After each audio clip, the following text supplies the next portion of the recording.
Thank you for listening to the Chronicles of Christendom, a survey of medieval literature, by me, Mom Chilo. This podcast is dedicated to bringing light to medieval stories and viewing them from a traditional Christian perspective. I hope you enjoy this episode.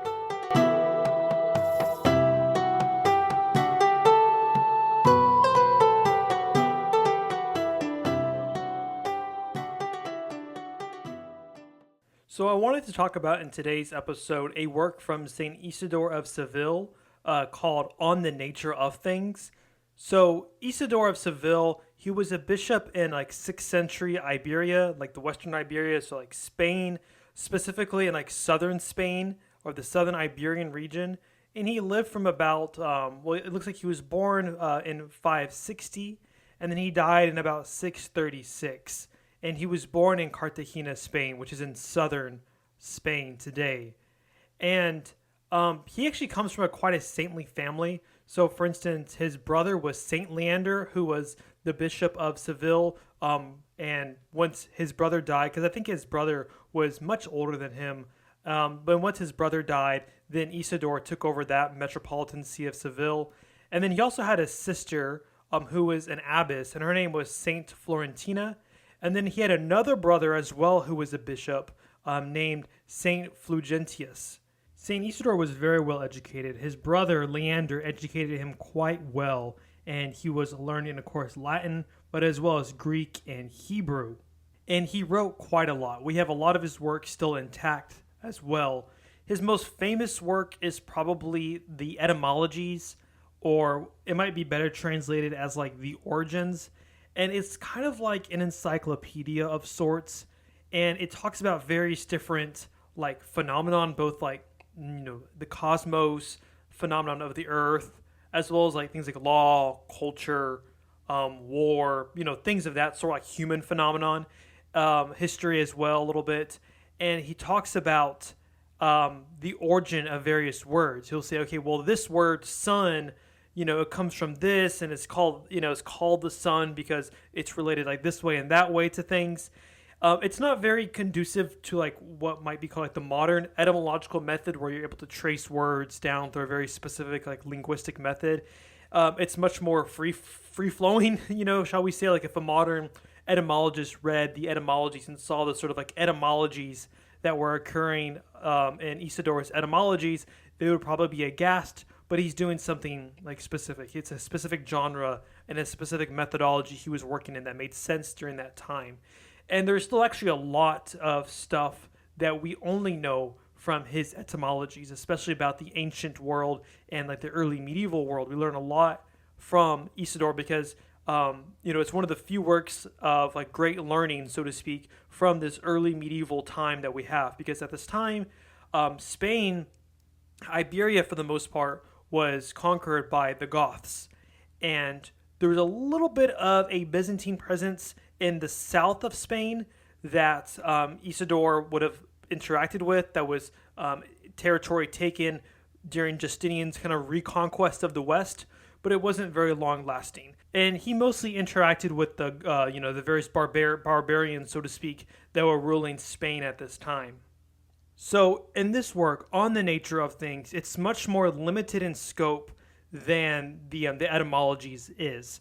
And this work was actually written before the etymologies, and it seems like he does change his mind on a couple of things here and there that he kind of corrects in the etymologies. But in On the Nature of Things, he's not talking about a cultural phenomenon or a human phenomenon. He's not going to talk about war, law, or culture, or anything of that sort. Instead, he's going to focus on time and its various divisions. He's going to talk about the cosmos, the stars, the heavens, the celestial bodies. And then he's going to talk about the earth and the sort of divisions of earth and the various geological phenomenon of the earth.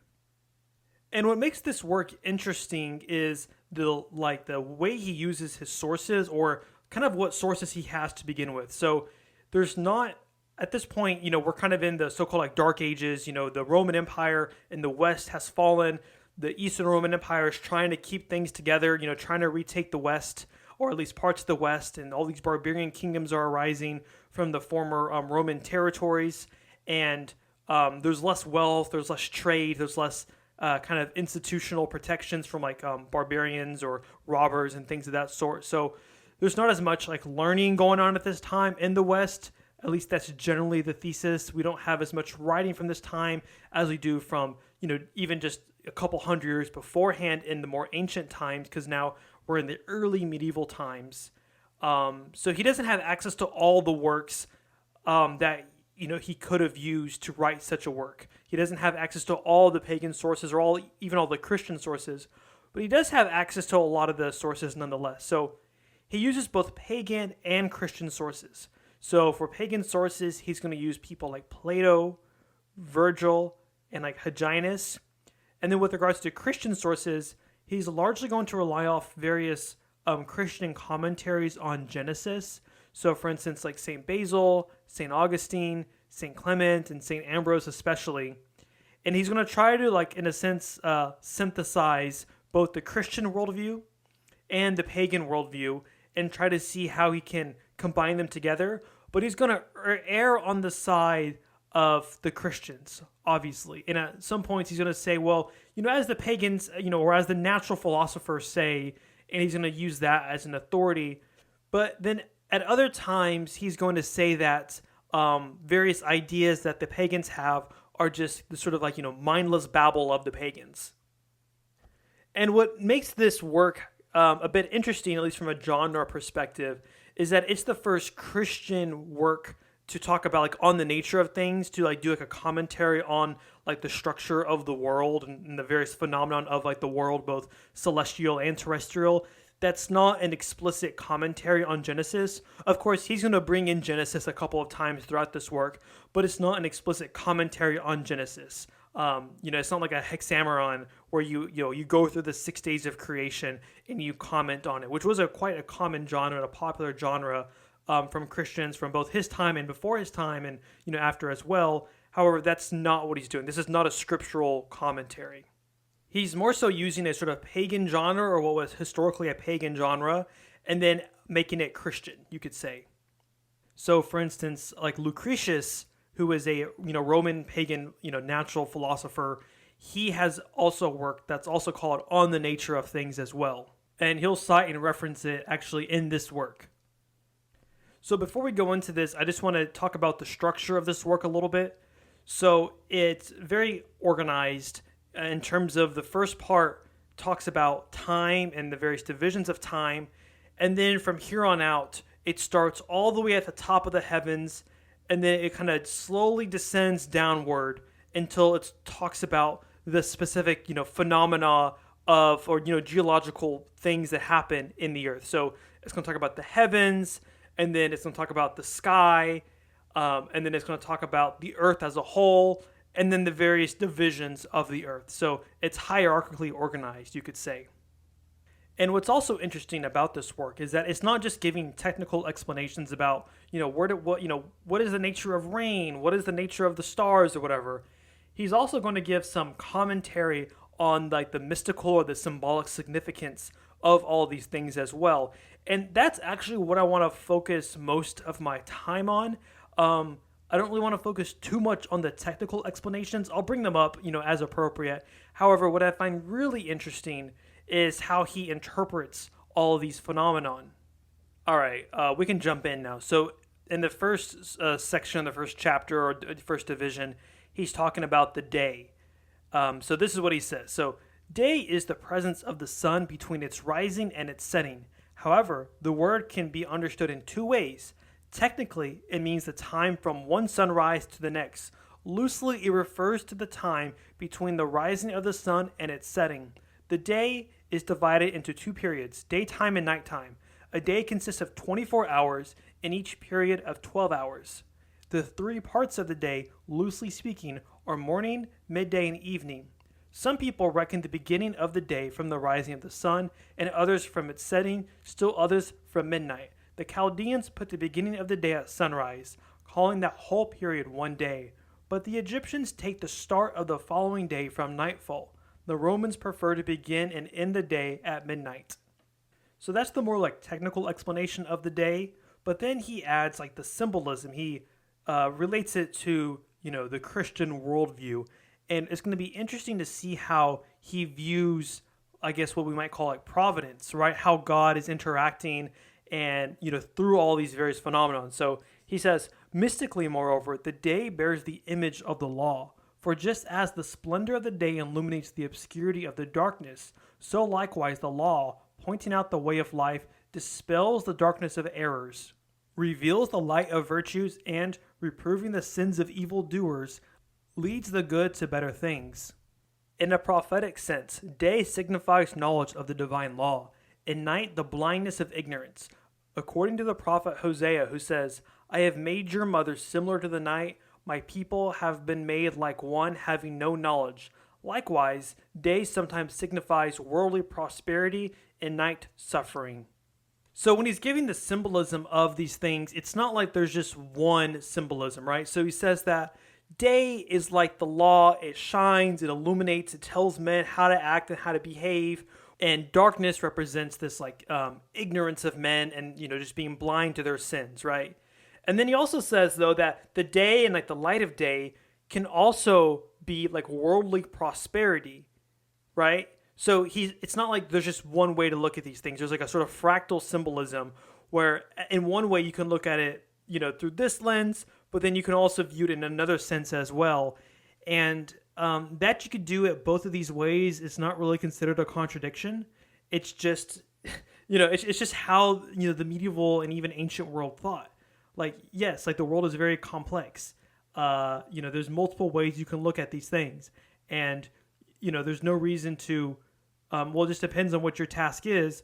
But, we don't have to just take one and exclude the other. There can be, both can be true at the same time. It's like the woman who appears, towards the end of Revelation. It's like, well, is this the church or is this like the Ark of the Covenant? Is this like the Mother of God? And the answer is kind of like all of the above a little bit, right? It's not just one way. There's multiple ways to look at it. And a lot of this has to do with what we might call today like a, phenomenological perspective.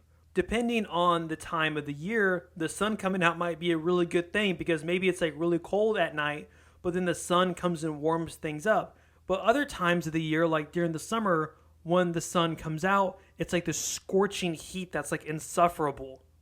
That doesn't mean like the sun has changed, or maybe it has changed in some sense, but it's more so our relation to this symbol, to this phenomenon has changed.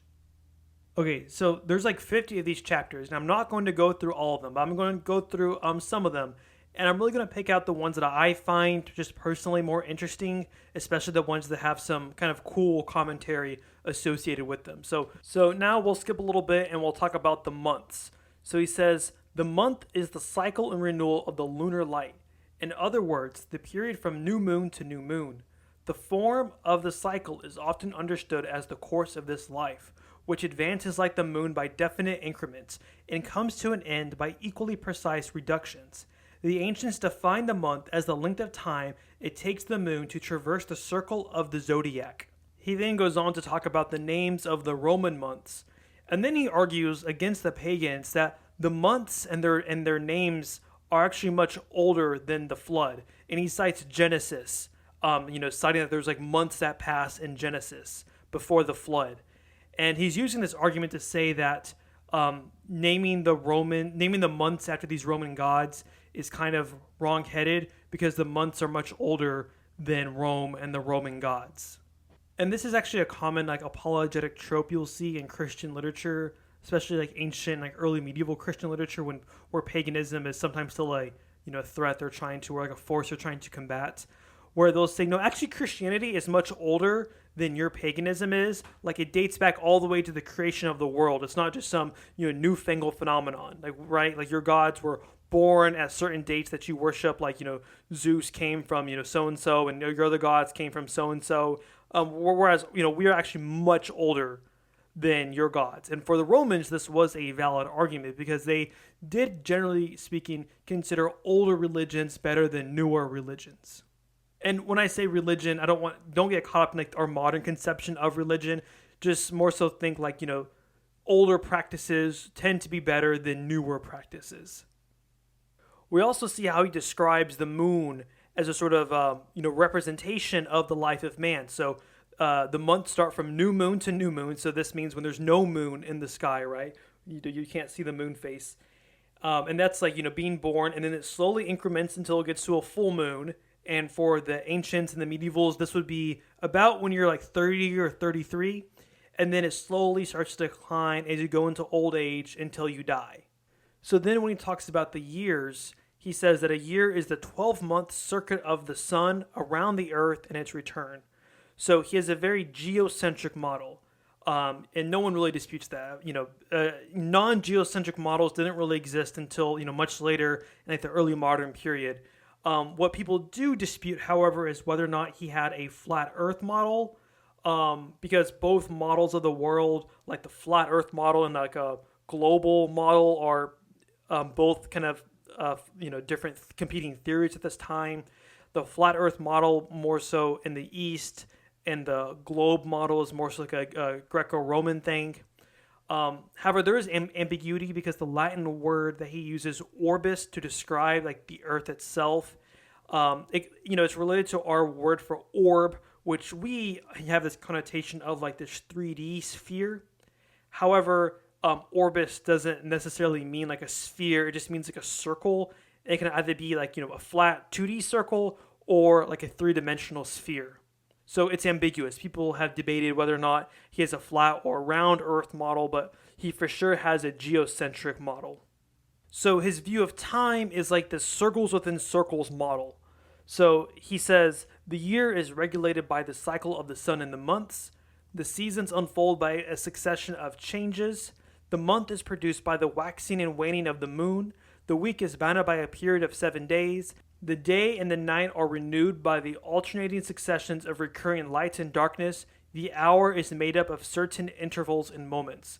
So there's like several different cycles going on. So you have like the year, you have the months, and then it goes into like, the weeks, the days, and then like the hours. So it's all these different cycles spinning at different speeds, you could say, just as, in the model of his universe, there's the Earth in the center, and then there's all these different planets that also spin around the Earth in different intervals as well, or at different speeds as well. And now I'm going to read like what's probably the most important section, understanding his like philosophy or the method that he's using to describe the world. So he says, "The world is the entire universe, which consists of heaven and earth. The Apostle Paul says of it, for the fashion of this world passes away. In the mystical sense, the world properly signifies the human being, because just as the former is compounded out of 4 elements, the classical elements would be like, fire, water, earth, and air, so also the latter is made up of the 4 humors mixed together in one temperament." So there's like the ancient medical theory of the 4 humors. It's like these 4 like different like liquids in the body that are important to kind of balance out. Hence, the ancients consider man to be closely connected with the structure of the world, since in Greek, the world is called the cosmos, and a human being is called the microcosm, or the micros cosmos, that is, the lesser world. Although by world, Scripture sometimes also means sinners, of whom it is said, "And the world knew him not." The design of the world is described as follows. Just as the world is elevated towards the north, so it is tilted down towards the south. The eastern region is its head and as it were face, while the northern part is the last, for it has 4 parts. The first part of the world is the eastern, the second is the southern, the third is the western, and the last in the extreme is the northern, of which Virgil speaks as follows: "Around which are extended the dark extremes, on the right and the left congealed with ice." And Lucan, another pagan poet, "Thus lies the last part of the world, which the snowy zone and perpetual winter oppress." So he very explicitly talks about this idea of like the microcosm and the macrocosm, or, pithily put, as above, so below, right, as the Emerald Tablet states. So the world and man, they have a parallel structure to each other. And we'll see this as, we go on. So, right, like as I said with the moon, just as the moon waxes, it grows and then it wanes and declines, so too does a man's life. And just as there's all these four elements of the world, there's also these four humors that make up the body as well. So there's all these sort of like parallels that we'll see that he makes connections to. So then he kind of gets into the boundaries of the world. So he talks about the world as being these 5 zones. And he gives an analogy to explain them. So he says, hold out your right hand and spread your fingers apart. And then each finger constitutes a specific zone. So the thumb, he says, is the Arctic Circle, uninhabitable because of the cold. The second finger is the summer circle, temperate and habitable. The middle finger is the equatorial circle, torrid and uninhabitable. The fourth finger is the winter circle, temperate and habitable. The little finger is the Antarctic Circle, cold and uninhabitable. And you may notice that he has the thumb, which is the Arctic Circle, be north. It's on the left. So normally, in modern cartography, we orient our maps towards the north. However, in this time, they oriented their maps eastward. In fact, like orientation or to orient comes from the Orient, which means like the east, right? And I talked about this a little bit in a previous episode, on one of the episodes on the Mabinogion that we did, that Welsh story. But that's important to note, that east, and remember, if you read the Bible, the east is good. Like east is where like the sun comes from, and the west is kind of like death. It's not necessarily good because it's like the land of the sunset where the sun goes, to die before it rises again. The west is not really like a good thing, normally in the ancient geography and like cosmology. So anyways, the earth is, there's like these 5 circles of the earth. So for him, you can only really live in the summer circle. So that's going to be like, your pointer finger, or in the index finger circle, which is the winter circle. You can live in those 2 places. However, if you're close to the equator, like the middle finger, then it's too hot. Whereas the thumb and the pinky, the Antarctic and the Arctic Circle, are going to be too cold and uninhabitable. And he says that the people who live closest to the equatorial zone in the middle are the Ethiopians, and that's why they're black. They're burned by the sun. Now that he's done talking about like these temporal phenomenon, he's going to start talking about heaven. And then he's going to work his way all the way down to earth, and then the parts of the earth. So we're going to see like a sort of hierarchical structure in the text. It's not just alphabetically organized or kind of randomly assorted, but there's a structure to the text. He says, heaven, in a spiritual sense, is the church, which gleams in the night of this life with the virtues of the saints, as if with the brightest of the stars. In the plural, moreover, so heavens is what he means, all the saints and angels are understood by the term heaven, just as we must also take the heavens as the prophets and the apostles, of whom it is written, the heavens show forth the glory of God, citing the Psalms, especially since these heavens proclaimed to the world the coming of Christ and his death, and likewise these proclaimed his resurrection and glory. So he's talking about all the celestial things that occurred during Christ's life on earth. So when he was born, there was the star that the Magi saw, right? And then when he died, there was the solar eclipse. So, he's against astrology, like using astrology for, kind of predicting the future or whatever. However, he understands the heavens and the celestial realm to reflect various things that happen on earth. Like heaven and earth are connected, and the celestial bodies are going to reflect what's happening on earth. But that doesn't mean it's some form of like hard determinism. There's always free will. However, heaven and earth are connected.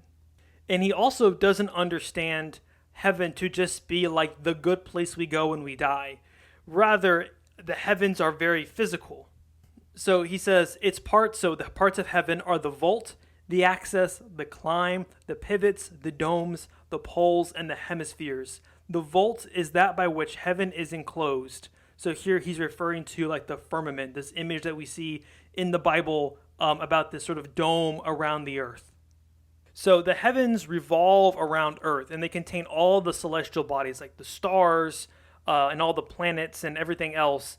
But we now have a vulgarized, at least I would say a vulgarized concept of what this means, and we just consider it outer space, where Earth is just one, kind of pale blue dot in the universe, and it's completely foreign to how the ancients and the medievals, including the Christians and the pagans, would have understood the universe. And he kind of joins the pagan concept of the seven heavens with the Christian concept of also multiple heavens, right? So this is kind of where we get the concept of like cloud nine, like I'm on cloud nine, I'm in like the ninth heaven. It kind of depends on what source you're looking at, but it can either be like seven heavens or like nine heavens. And the higher it is, the better it is. So Paul, for instance, talks about being caught up in the third heaven and having this like vision. But he says that people, Isidore says that people shouldn't get caught up too much in the exact number. And part of this is because the way that the Bible uses numbers can be a little bit ambiguous, right? Like sometimes it's 40 or 42 and they can have the same meaning.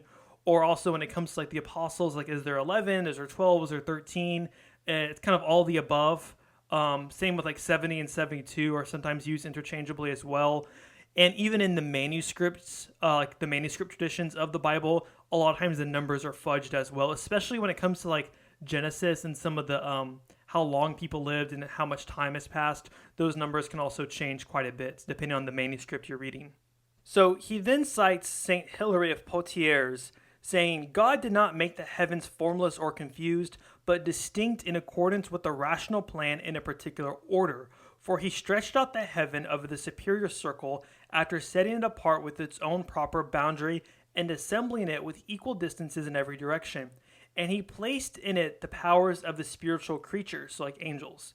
God, the artificer of the world, tempered the nature of this heaven with waters, lest the conflagration of the superior fire should set the inferior elements ablaze. Then he established the circle of the inferior heaven, not with a uniform, but with a complex motion, calling it the firmament, on account of its support of the superior waters.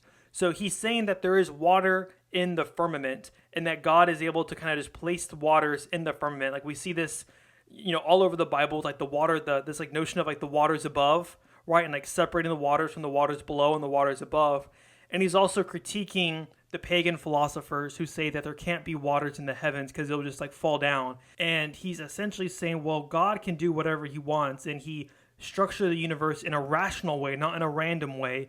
And he put waters there and they are sustained there. There's no contradiction. So, in talking about the sun, he says the sun is fiery, but he also suggests that it's fed by water, which it uses to temper itself so it's not too hot. And then he says that this explanation explains why the sun drops dew in the morning. And then he explains some of the symbolism of the sun, and he says, according to spiritual understanding, the sun is Christ, just as it is written in Malachi. But to you who believe, the Son of Justice shall arise, and health in his wings. Christ is rightly understood to be called the Son, because having arisen, he set, as in died, according to the flesh, and according to the Spirit after setting, he rose again, his resurrection. Likewise, the sun gives light and burns, and in the overcast weather warms the healthy, but sets ablaze the fervorous with the burning of redoubled heat. So Christ illuminates believers with the invigorating spirit of faith, while he will burn those who deny him with the heat of eternal life. So this harkens back to like the Christian understanding of kind of like heaven and hell. You could say like, the life of the world to come, where everyone is going to experience Christ, but for, sinners and, evil people, it's going to be very painful and like a burning fire, but it's going to be warm and life-giving to those who have accepted Christ and are faithful. So just as there's this double aspect of the sun, and both, it can be warm and nourishing and burning, so Christ also has this double aspect depending on your relationship with Christ. And then there's this notion of how Christ is the sun in the sense that, the sun rises in the east, right? But then it sets or dies in the west, and it kind of continues this cycle, and that's kind of like a microcosm of man's life as well, in which we were born and then we die. In the same way, Christ also was born and died. And he talks about high noon, when the sun's in the peak of the sky, is representative of Christ's judgment. He's like the highest in the sky, and it's going to burn those who it's going to burn. It's going to nourish those who it's going to nourish. So then he talks about the moon. And now with the moon, he kind of talks about the debates between like philosophers, whether or not the moon produces its own light or whether it merely reflects the sun's light. And Isidore sides with the side that says the moon is just reflective of the sun's light. And it's important that he sides with the side that says the moon is just reflective of the sun's light, because this goes into his kind of symbolism of the moon. So he says the moon is an image of this world, because just as it weakens in the course of completing its monthly revolutions, as in, it wanes, becomes smaller and smaller in the sky, so the world running towards the completion of time stumbles with its daily weaknesses. Indeed, the moon, in accordance with its inconstancy of its basic nature, wanes in its diverse courses so that it may wax, and waxes that it may wane, but it exhibits the reversal of its starry nature in its alternating changes in order to teach us that men will die after birth and that they will live after death.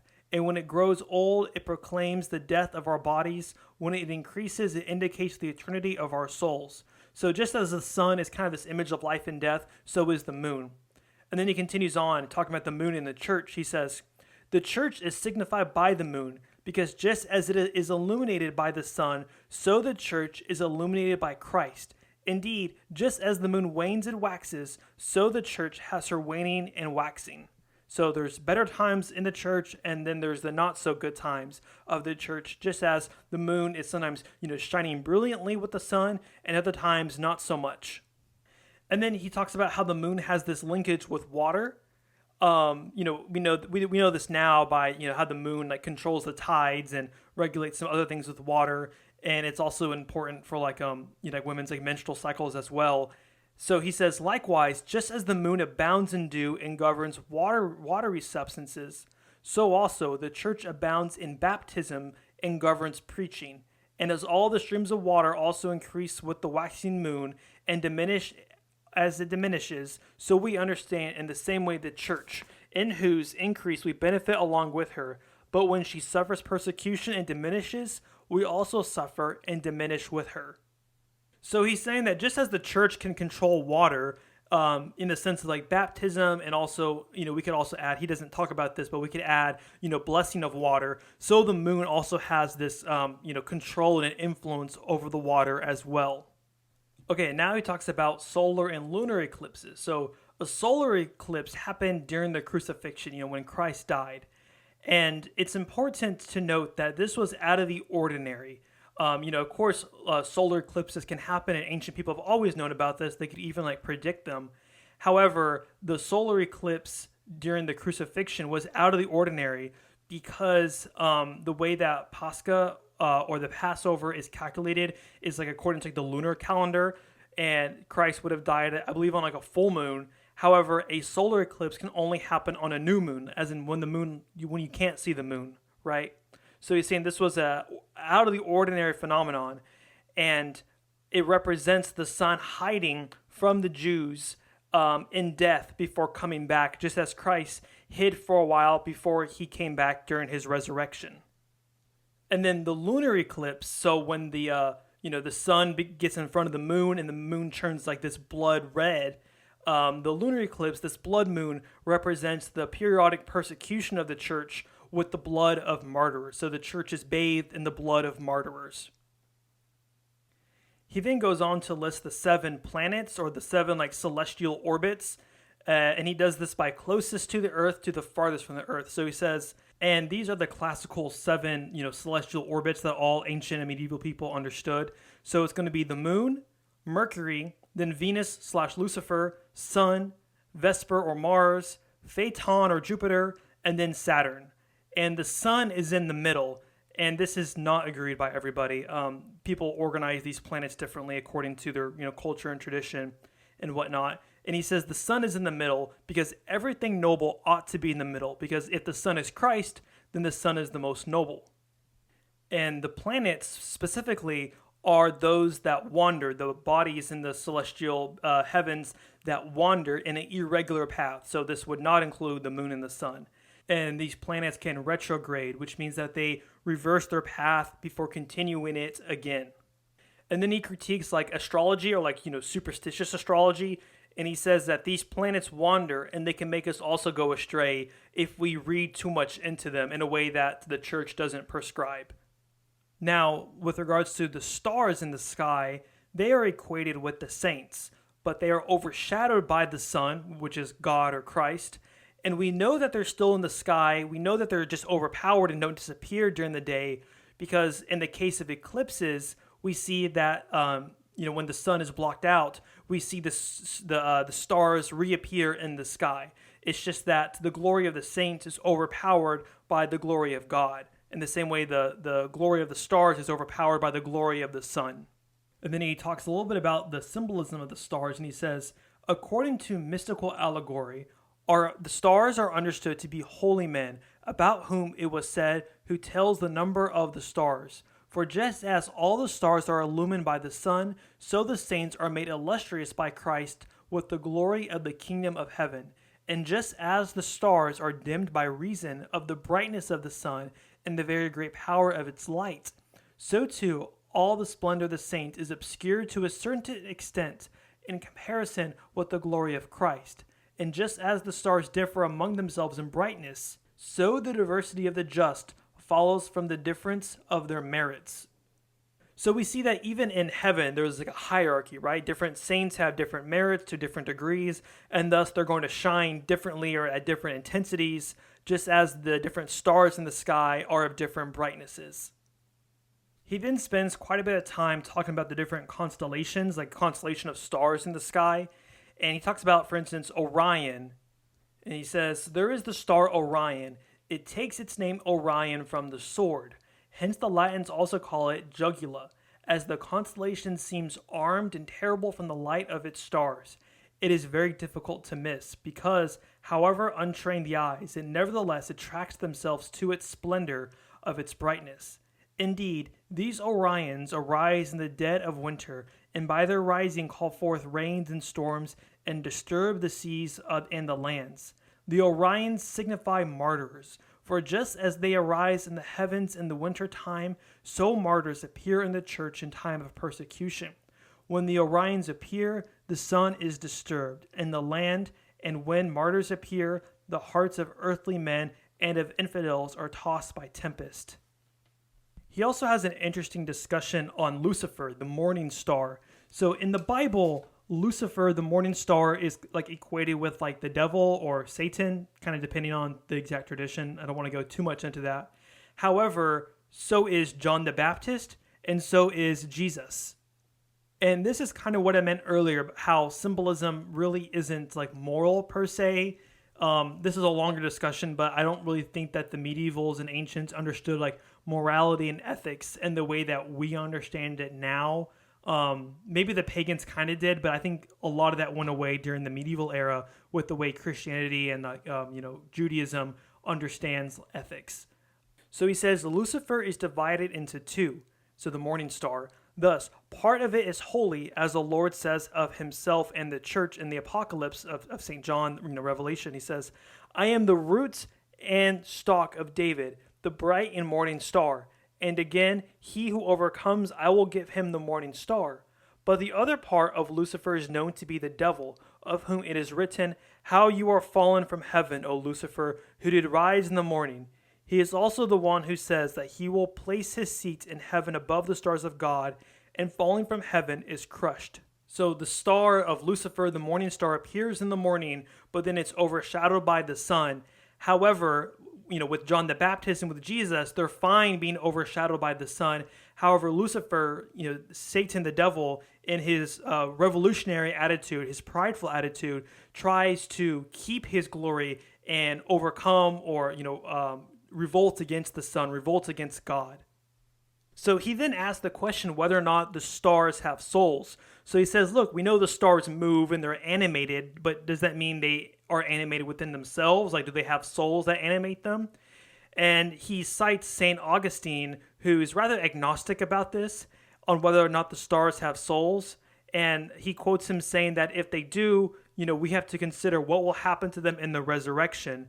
And Isidore, maintains an agnosticism too, and he doesn't really talk about it anymore and just says, look, we don't know. Maybe they do, maybe they don't. I guess we'll see in the resurrection. So now we're going to transition to things immediately above the earth before we start talking about the earth more. So he's going to talk about the night. And he mentioned night earlier. I didn't really talk about it. It's one of the earlier chapters or the earlier sections in this text. And he talks about night as a sort of temporal phenomenon. But now he's going to talk about night as a physical phenomenon.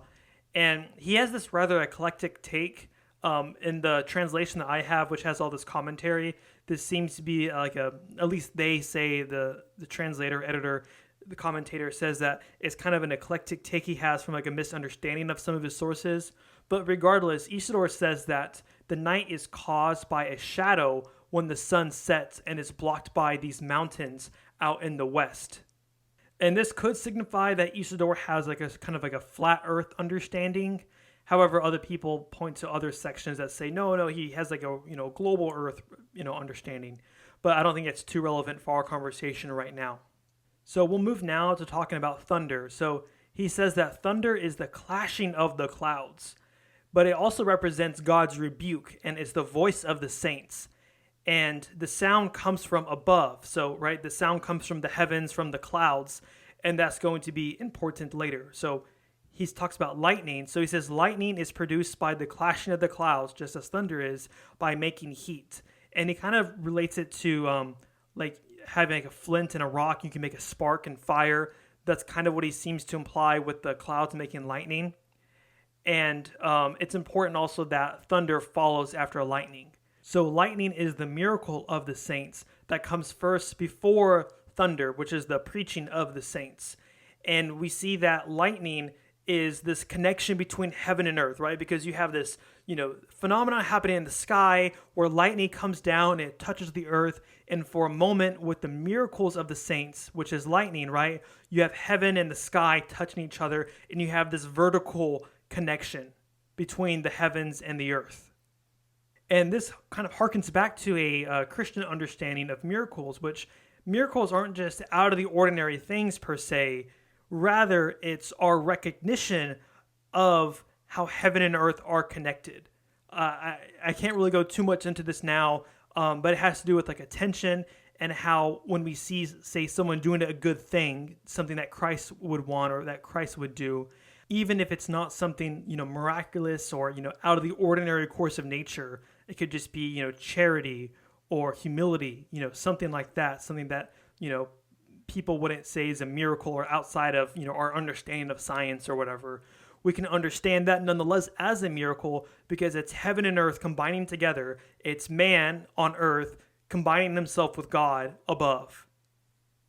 And that's why lightning is a miracle, because it connects heaven and the earth vertically. And it's also important to note that it's the heavens touching the earth and not so much vice versa. So it's the good things that we do, the miracles that we do that come from above, that come from God, not from ourselves. And so with this understanding, he then goes into the clouds. And the clouds are understood as, that which produces thunder, the voice of the saints, and then lightning, the miracles. And the clouds represent preachers. And the clouds are this solid and visible air, Isidore says, made from the coalescing of thin and empty and vain air. And they're transmuted into something better, right? So you start with this air that's empty and vain, as Isidore says, but then it coalesces and it transmutes, it changes itself, it betters itself into the solid and visible air, and it produces the preachers, the saints. And that's why the clouds make both thunder, the preaching of the saints, and lightning, the miracles. So now we go into different types of precipitation. So rain, he says, comes from evaporated water that's made sweet. So even if the ocean, the water in the ocean will evaporate a little bit, and even though the ocean water is salty, it is made sweet. It's made to be fresh water. And rain represents the apostles' religious instructions. And then snow represents those who are baptized but not burning with charity. So they're wet, but they're not burning, and thus they're still kind of cold and hard. Or not so much hard, like it's still like soft, right? But it's not fully wet. It's not fully, realized into what it could be. And then you have hail, which represents the hardness of infidelity. So now we go a little bit lower on the earth, and we're going to talk about the wind. So it should be no surprise for those of you who know your Bible that wind is spirit. And, in the Hebrew, these two words are pretty much the same. and the Bible uses a lot of play on words between wind and spirit. And this wind or spirit can be either one or two things. It can be God's messenger, so like, angels, or it can be inciting spirits, like, demons. And again, we see how symbolism can have this like double aspect to it where it's not purely moral. Now we go to some geological features of the earth. So he has a few theories on the tides of the ocean. So one is that it's made from these blast of winds that come from the depths of the ocean. And the other is that the moon causes tides. He also posits another suggestion that it could be caused by the sun. Regardless of the exact nature of the tides, he talks about the ocean's size, and he says, the size of the ocean is said to be beyond compare, and its width impassable. The disciples of the apostles, Clement, seems to indicate this when he says, the ocean is impassable to men, and those worlds which are beyond it are also unreachable. Moreover, the philosophers say, so the pagan philosophers say, that there is no land beyond the ocean, but that the sea and likewise the land beneath it are enclosed by the dense air of the clouds alone. So the ocean kind of forms this natural border around the world in which men can't pass through. So according to the Christians like Clement, there might be worlds beyond it, but according to the pagan philosophers, there is nothing beyond it, and Isidore doesn't really take a side one way or the other. Now Isidore is going to comment on various theories about how the earth is sustained, like what sustains the earth. Like in terms of like a physical sense, like the earth is like kind of like in the heavens or, among sort of like the heavens. Why is it not just like falling?